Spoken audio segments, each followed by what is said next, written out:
Grandma.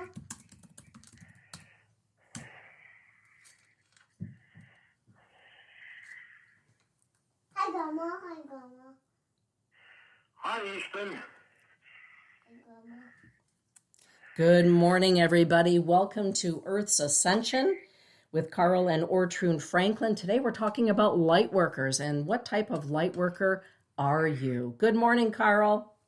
Good morning, and Ortrune will be with us in about 30 seconds, I hope. Okay. I hope you're all having a wonderful day and that you had the week's flowing for you. So it's good to be with you.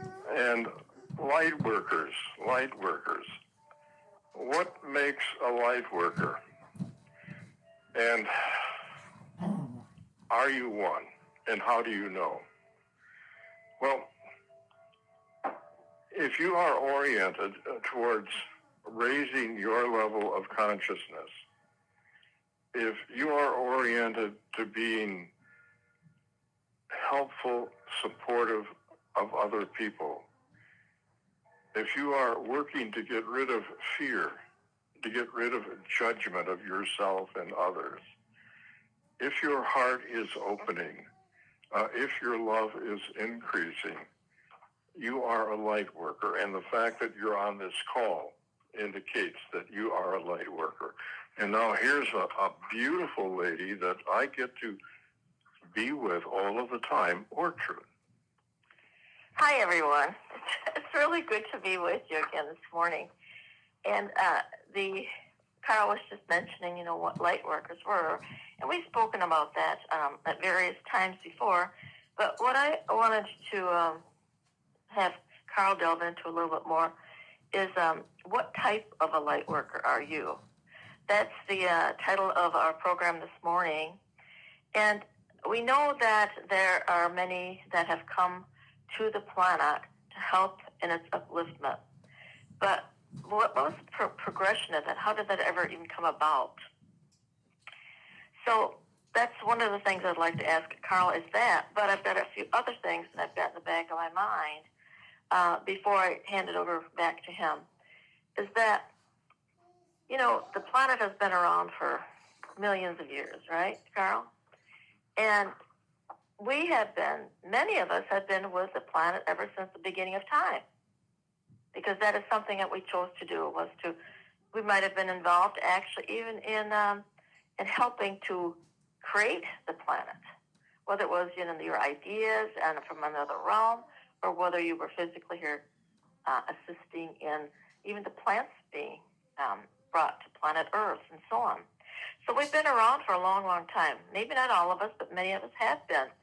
But this particular, when we talk about the ascension process at this point in time, when did that all begin? I just know, thinking back, that so many teachers came to this area, to the United States and to North America in the 20s, and there seemed to be sort of a rush of the influx of those from the East now coming to the West, because there used to be predictions that the United States, or if you want to say the whole,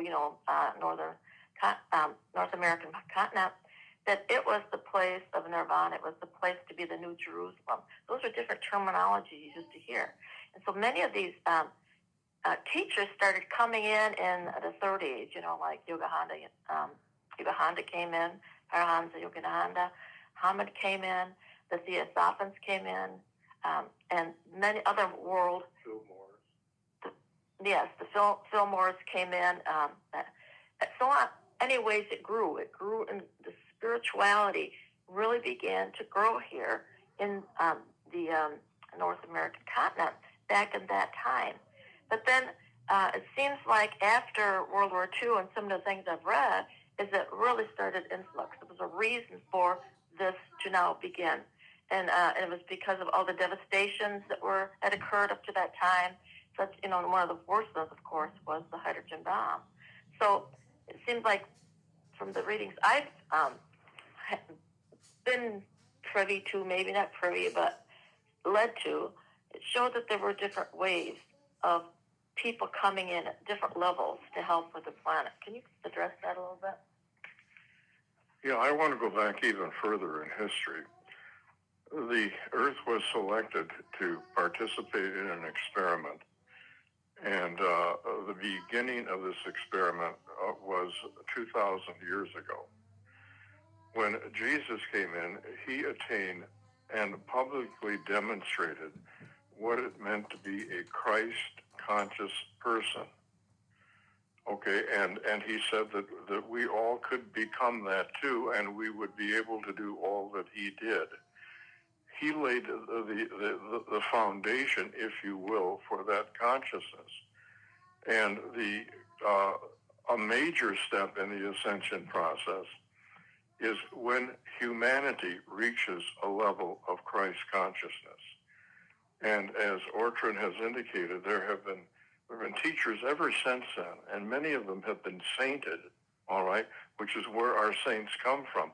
They were the early ones on the ascension path.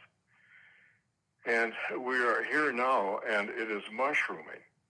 I've mentioned that for 20 years I've been Santa, and the number of children coming in with this potential to be a Christed being, to participate actively in the ascension process. And 20 years ago, it was 12 to 15%, and now it's virtually 100%. And the number and as these young people move, age, mature, and move into the power structures of government and finance, etc., wow, can you imagine what they're going to be doing? And the energy in these children is the crystal and the indigo. The crystal is more like, it's very sensitive, very loving, very compassionate. I call it angelic energy. And they were the ones that were killed as witches a decade or centuries ago, all right? And so they stopped coming, but now they're coming in, and most of the ones coming in with the higher level of consciousness, the higher intelligence, are carrying a majority of crystal energy. And boy, I can't wait for them to start running governments and businesses and et cetera. And they're going to play a major role in this ascension process, okay? And what's happened also is the Earth has to raise its frequency to be able to accommodate people of this caliber. So the Earth is having to go through its ascension so that it can support higher levels of consciousness in the human race. And we're seeing this in weather changes. We're seeing this in increased earthquake activity. And that is going to be, these changes are going to be speeding up, because the ascension process here on Earth is going to be different than it's ever been on any planet in the universe. Heretofore, ascension has always been one person at a time, and that's the way it's been on the Earth. Whereas now, in this ascension process, they're trying group ascension. And let me rephrase that, planetary ascension. The planet's going to raise, and people in their physical bodies are going to ascend to a higher level of consciousness. Heretofore, it's happened not in a physical body, but between lifetimes, when they were in what we would call the heavenly realm. That's where the ascension took place. And as I say, one person at a time, well, you can imagine how many people have ascended in the last 2,000 years, you know, maybe several thousand, maybe several 100,000. But what we're doing as ascending in our physical bodies, we're going to ascend billions of people in a very short period of time on a planet that has ascended to be able to accommodate them. So that's the real big change. And I'm going to give you back to Ortrun here. Well, okay, there have been many, many different peoples that have been on the planet, and different types of governments and so on. When you think back about the Atlantean times or the Lemurian times, these particular groups, somehow they're not here anymore. Maybe there are still some remnants of Atlanteans or Lemurians as far as DNA, possibly, right, Carl? But the reason for those different groups to have been basically disappeared is because something occurred. Usually it was because it was the mishandling of something. Usually there ended up being some kind of power struggle where there were forces, negative forces going back and forth, and eventually it seemed like, everything disappeared, like even the earth, I mean, not the earth, but, like Atlantis disappeared, and, of course, Lemuria disappeared. So, and then, of course, here we are now with this time in progression of this earth. And so didn't it happen, and with that, I'm going to say with that World War II, didn't it at that point was like, okay, this is getting way out of hand. Something has to be done to stop this kind of a progression. And that's really when that call came out for these new, I'm going to say, in a sense, light workers to be coming in. And so, as you mentioned before, there were crystals that came in, but they weren't able to stay here because it was too harsh of an environment for them.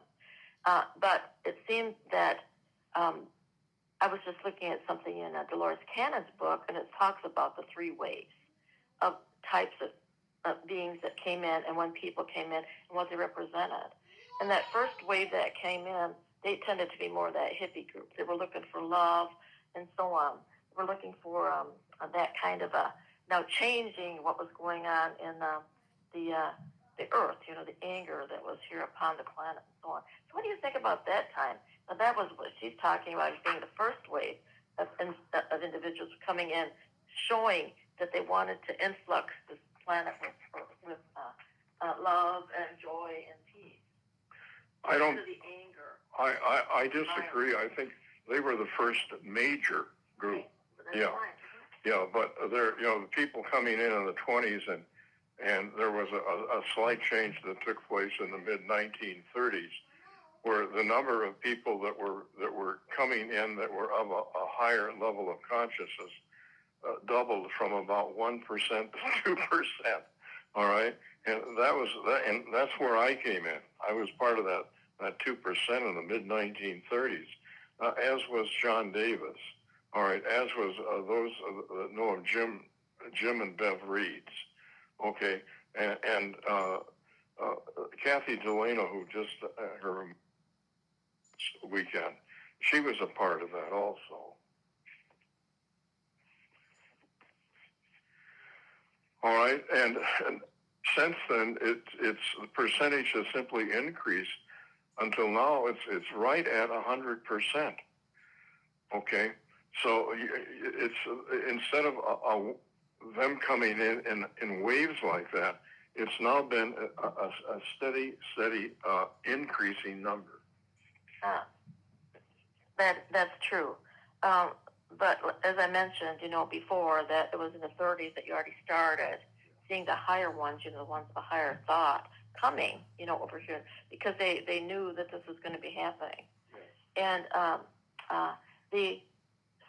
but the first ones that came in, she mentions it was after World War II. I was born in 1944, which was right before the war ended in Germany. So I was just a little bit ahead of that. But it was time with that Earth becoming so much more destructive on the planet that something needed to reverse. So they came in and with this, we need to change. We need to change this planet. That was the big message that the first wave seemed to bring in.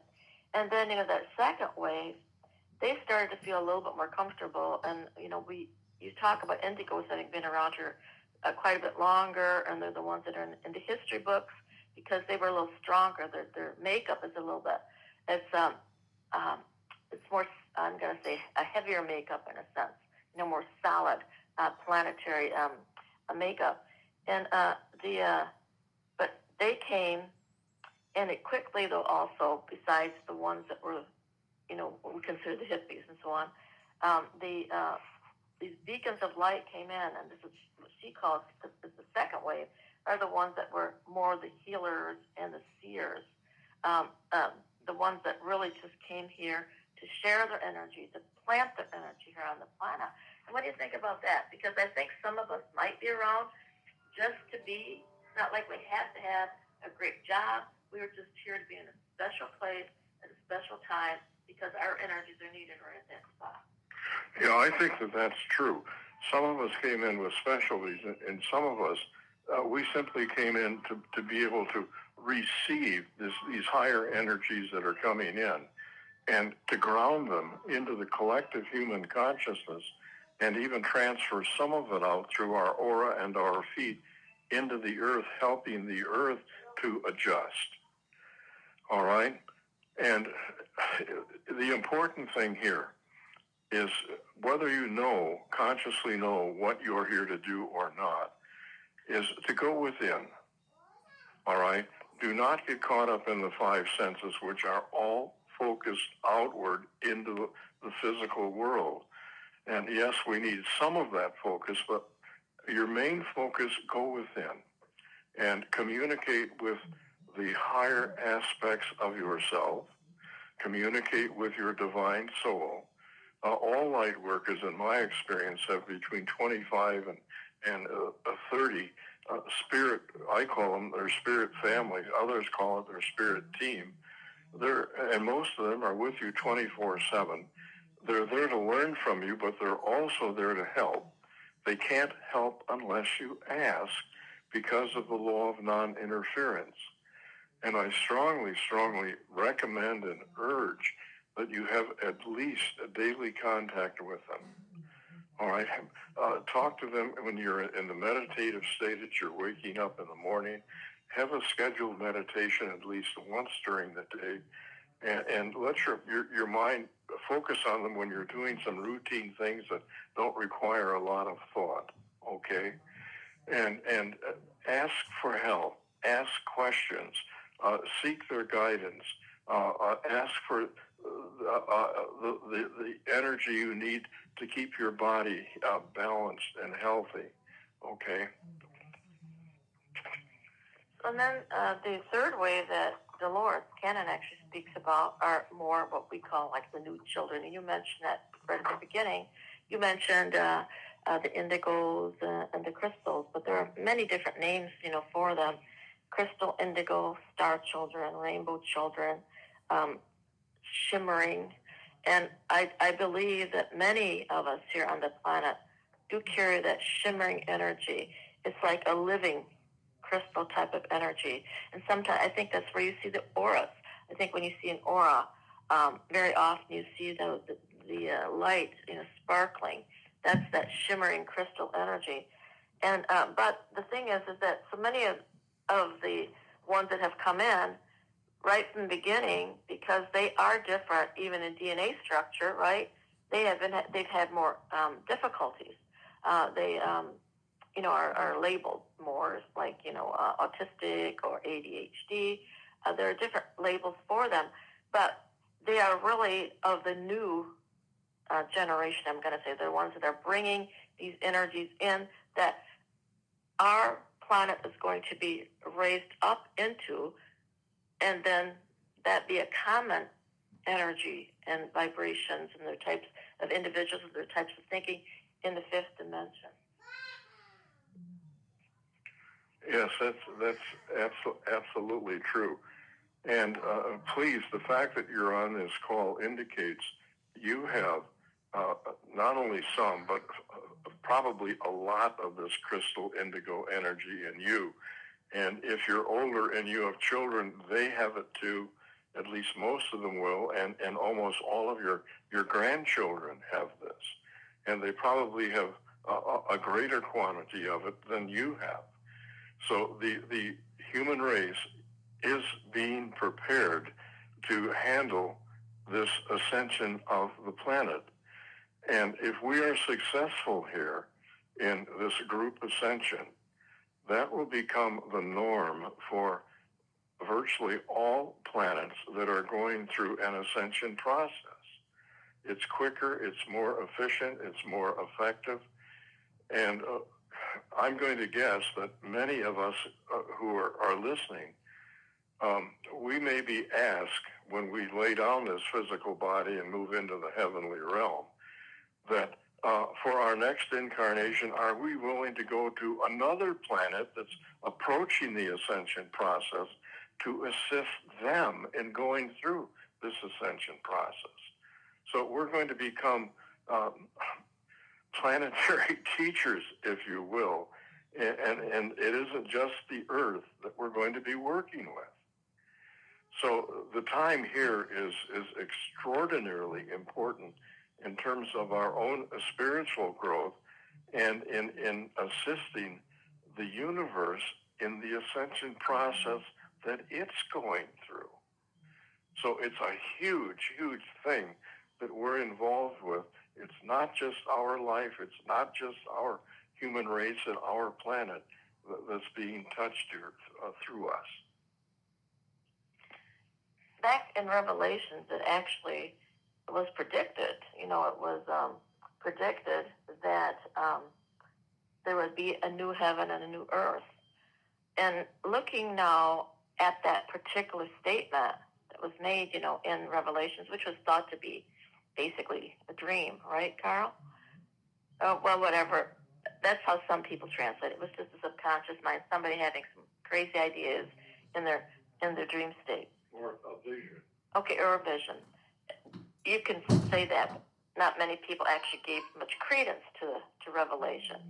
But that was already predicted in that particular writing, was that there would be a new heaven and a new earth. But the goal really and truly is so that heaven and earth merge together in oneness, so that there's that connection between heaven and earth. And do you think there's any credence to what I just said regarding it was to be that they were able to communicate now, that we learn to communicate with the heavenly realms and allow those energies to flow more easily between? Yes. I want to give you a little different perspective on this new earth and new heaven. It isn't that...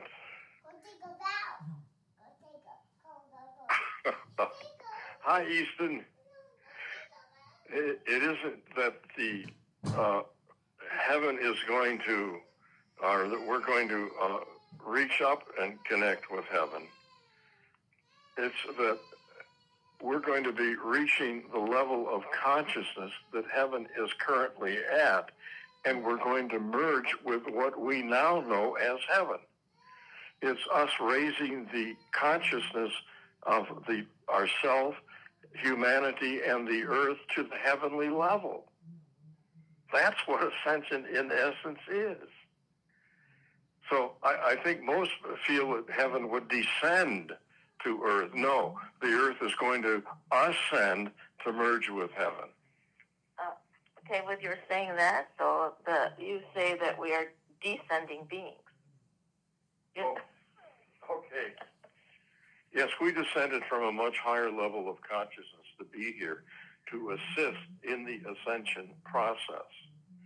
All right, at some point, we're probably going to go back home, all right, which was the original form that we were in, either in a higher dimension of space or the spirit realm or the angelic realm.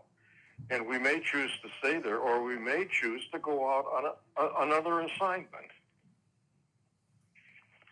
Do you think that the third dimension of Earth will continue to be here? Well, that's a good question, and there's no definitive answer that I have at this point. There are several views on that. One is that the timeline that the Earth is on is already beginning to split, and there are, at some point, there's going to be a separation. And that could happen with the passage of Nibiru, or it could happen with the event, or at some other time in the future. And so there would be two planets, and we would simply be separated. And it isn't that we would necessarily miss loved ones, because those that weren't ready for this new Earth that we're creating will die, and when they reincarnate, it will be on the planet that is appropriate for them based on their level of consciousness. Okay, with all of that being said, is there anyone that has any thoughts or any comments, questions?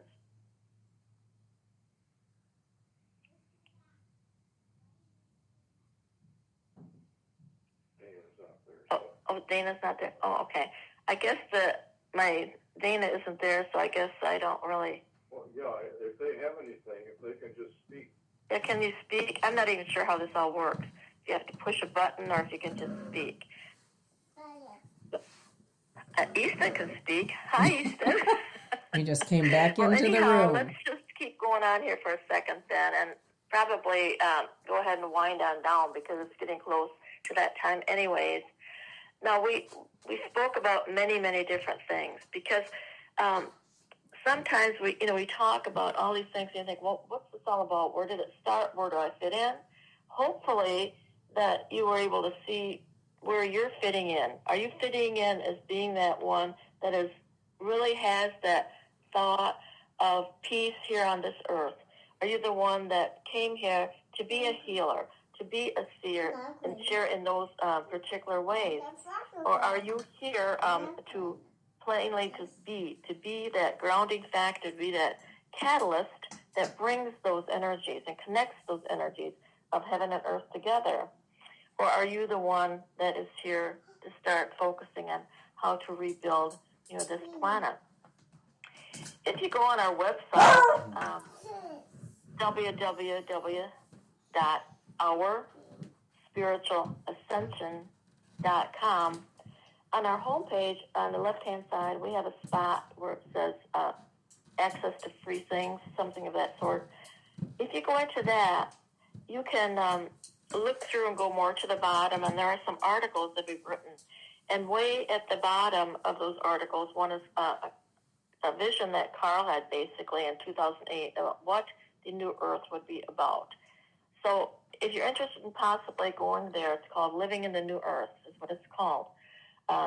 Go in and look that up. But there are also other articles in there that talk about the crystal indigo children and various things of ascension symptoms and that kind of items, you can read about. So they're just go into that free access and then look at that. And plus there are many, many shows that you can access there also because we have left archives of our shows on our site. So I just want to say to you, thank you so much for being with us, unless there's something else that anyone else would like to share at this moment. Do you have any closing words, Carl? One thing we haven't touched about, another people that are playing a major role in this whole ascension and that have really held the earth together as we've gone through the dark ages are the inner earth people. And these are the Lemurians that went into the earth.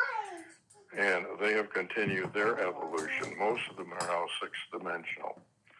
When they went in, there were enough of them that were fifth-dimensional that they could transport basically all of the people from Lemuria into inner earth. And they have maintained the consciousness, the integrity of the planet. If it weren't for them, the planet probably would not even still exist. So we owe them a great thank you. And many of them are now taking on physical bodies on the surface of the earth. And you would not recognize them. But in fact, you may be one of them. And that's one of the questions you might want to ask in your meditation. Okay. Are there any other thoughts? Any other questions? I don't think so. Lily's in the chat room with us this morning. Good morning, Lily. I think everybody is just listening intently to what it is that you have to share. Well, hi, Lily. It's nice to have you be in the area. So, okay. Where are we at? I don't even know. I think our show's over, isn't it now? It is. We're at the bottom of the hour already. I can't believe how quickly it went. But It did. I wasn't paying any attention that you weren't there. So, okay. So, okay. Have the show been completed now? So can I say a couple words just privately to you? Well, are you ready to sign off and wrap up the show? Carlos, why don't you say goodbye to the wonderful audience that we had here? So. Hey, a happy Memorial Day to you, and keep up the really good work. And I just want to say thank you again for all of you that tune in and truly recognize that you have such a tremendous purpose here upon the planet to help with the ascension, of this beautiful, beautiful space and place. So thank you again for being part of that, and hopefully you will be joining us again next month. So you have a wonderful, wonderful weekend. Bye-bye now.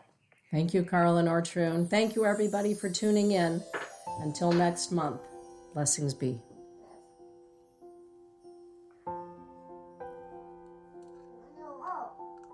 So, Dana? Yeah, we're just wrapping up, and your music is playing, and Okay. here we are.